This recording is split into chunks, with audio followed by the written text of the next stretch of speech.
চলুন আজ আমরা এক দীর্ঘ যাত্রায় বের হই, ফিরে যাই মানব সভ্যতার একেবারে শুরুতে, এমন একটা সময়ে যখন ইতিহাস নিজেই লেখা শুরু করেনি, এক বিস্মৃত পৃথিবীতে যেখানে মানবজাতির ভবিষ্যৎ মাত্র তার আকার নিচ্ছিল।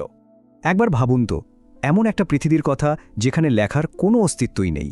মানুষের সব চিন্তা, সব জ্ঞান, সব গল্প সব কিছুই হারিয়ে যেত একটা মানুষের মৃত্যুর সাথে সাথে। প্রজন্ম থেকে প্রজন্মান্তরে জ্ঞান পৌঁছে দেওয়ার কোনো উপায়ই ছিল না। সেই পৃথিবীতে দুর্বলের সুরক্ষার জন্য কোনো আইন ছিল না, শাসন করত শুধু পেশির জোর, কোনো বিচার ছিল না, ছিল শুধু বিশৃঙ্খলা আর অরাজকতা। আর ঘর বলার মতো কোনো শহর না, সেটাও ছিল না। মানুষ ছোট ছোট দলে ঘুরে বেড়াতো, ঠিক যাযাবরের মতো। এটা ছিল সভ্যতার আগের এক অন্ধকার যুগ। কিন্তু ঠিক এই অন্ধকার থেকেই জন্ম নিতে চলেছিল ইতিহাসের প্রথম আলো। কিন্তু কোথায় আর কিভাবে এই অবিশ্বাস্য পরিবর্তনটা শুরু হলো?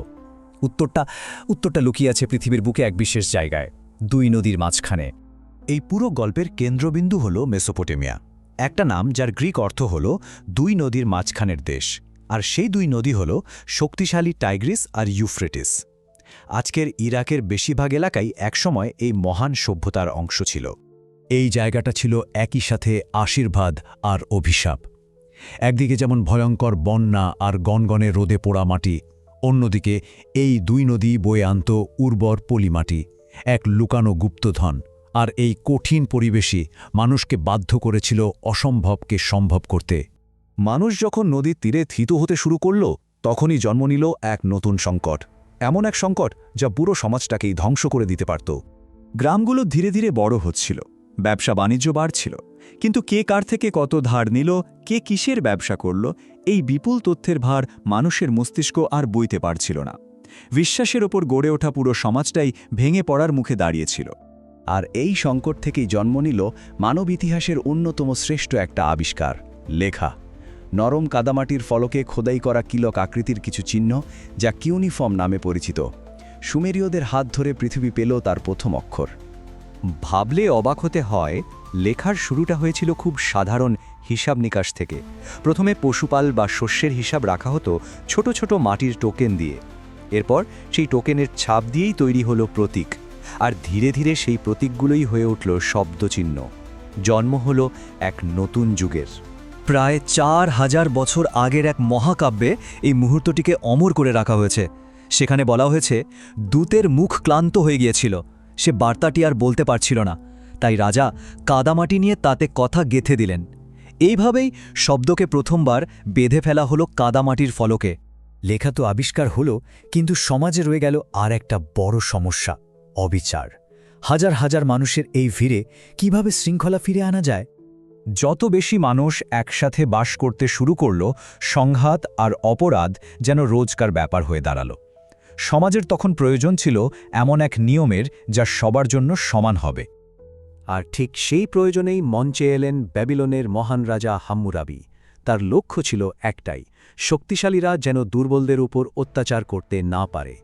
তার আইনগুলো ছিল পাথরে খোদাই করা, আর সেগুলো ছিল অবিশ্বাস্য রকম সোজাসাপটা।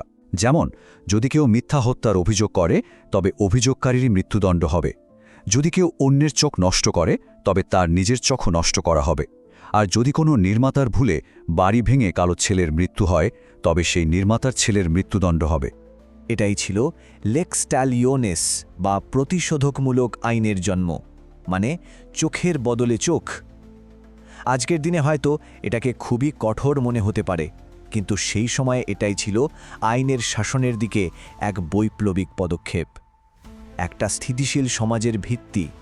লেখা আর আইন তো এলো, কিন্তু মানব সমাজ দাঁড়ালো আরও বড় এক চ্যালেঞ্জের সামনে। কিভাবে এই ছড়িয়ে ছিটিয়ে থাকা মানুষকে একত্রিত করে একটা বিশাল টেকসই সমাজ গড়ে তোলা যায়?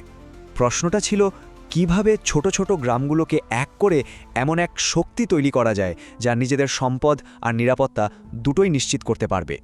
উত্তরটা ছিল এক যুগান্তকারী আবিষ্কার, শহর। পৃথিবীর প্রথম মহানগরী ছিল উরুক। খ্রিস্টপূর্ব 3100 সালের দিকে এর জনসংখ্যা ছিল প্রায় 40,000। ভাবুন তো একবার, সেই সময়ের জন্য এটা কি অকল্পনীয় একটা সংখ্যা। উরুক ছিল ভবিষ্যতের সব শহরের জন্য একটা নীল নকশা। এর জটিল খাল ব্যবস্থাটা এতটাই উন্নত ছিল যে তাকে বলা হতো মরুভূমির ভেনিস। বিশাল সব স্থাপত্য আর সুসংগঠিত সমাজ ব্যবস্থা একে দিয়েছিল স্থায়িত্ব। আর পুরো শহরটা সুরক্ষিত ছিল এক বিশাল প্রাচীর দিয়ে, যা নিয়ে তৈরি হয়েছে গিলগামেশের মতো মহাকাব্য। লেখা, আইন, শহর, মেসোপটেমিয়া সভ্যতাকে সবকিছুই দিয়েছিল, কিন্তু ইতিহাসের নির্মম পরিহাসে এই মহান সভ্যতা একসময় ধুলোয় মিশে যায়। কিন্তু কেন এমন হলো? কি ঘটেছিল? আশ্চর্য ব্যাপার হলো তাদের উত্থান আর পতনের কারণগুলো যেন একই সুতোয় বাঁধা। যে কৃষি তাদের শিখরে নিয়ে গিয়েছিল, সেই সেচের কারণেই ধীরে ধীরে মাটির লবণাক্ততা বেড়ে তাদের ধ্বংস ডেকে আনে। যে কেন্দ্রীভূত ব্যবস্থা তাদের শক্তিশালী করেছিল, সেটাই তাদের বহিরাগত আক্রমণের সহজ লক্ষ্যবস্তুতে পরিণত করে। এটা আমাদের এক গভীর প্রশ্নের সামনে দাঁড় করিয়ে দেয়। তাহলে কি যে সাফল্য এই সভ্যতাকে তৈরি করেছিল, সেটাই শেষ পর্যন্ত এর পতনের কারণ হয়ে দাঁড়ালো?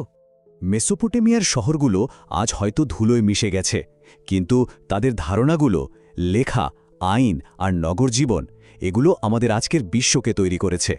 তাদের গল্প ভুরিয়েছে, কিন্তু তাদের প্রভাব রয়ে গেছে আমাদের সভ্যতার গভীরে। জানতে চান এরপর কোন সভ্যতার উত্থান হয়েছিল? তাহলে আমাদের সাথে থাকুন আর অপেক্ষা করুন পরের পর্বের জন্য।